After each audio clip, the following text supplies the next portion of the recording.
Ating balikan ang laban ng nag-iisang angas ng Pilipinas, former 3 Division World Champion, former WBO Global Super Bantamweight Champion. Laban nga dito kay Saul the Beast Sanchez ng Mexico.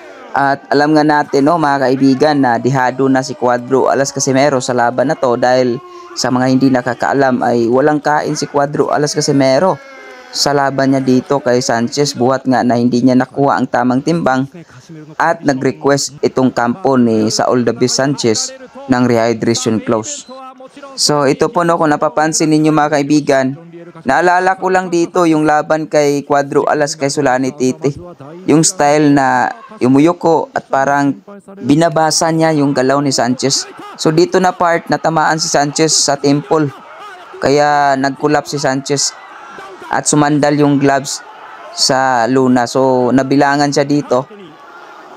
At napapansin talaga natin dito na nasaktan si Sanchez, kaya ayan, tinudo na ni Cuadro Alas dito.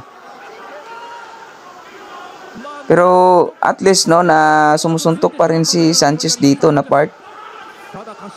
Pero masakit na yun Talagang tumama talaga yun na malakas sa temple ni Sanchez. Ayan, natamaan ulit sa temple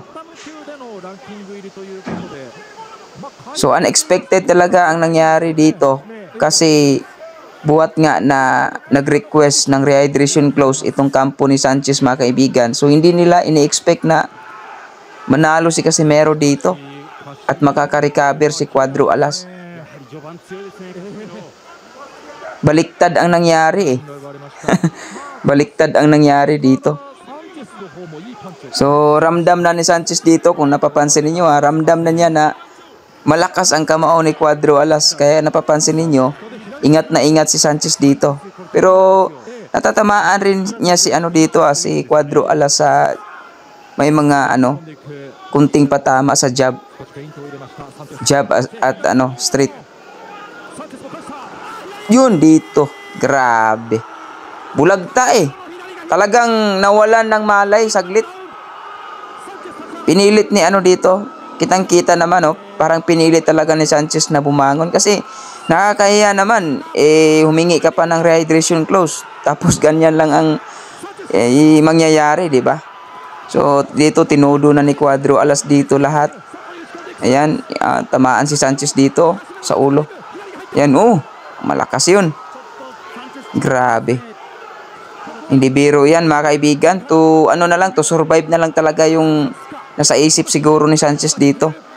Makikita mo, ayan yung mayakap na parang talaga, parang nakakaawa tignan yung pagyakap ni Sanchez. Ayun, sa body shot. Natamaan ulit. Grabe.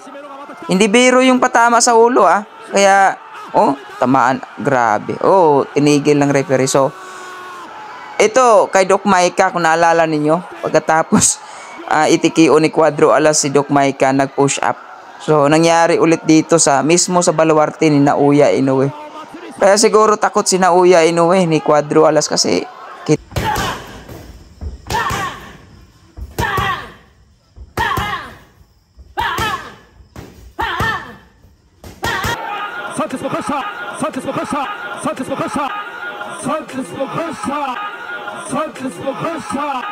Sanchez Lopez.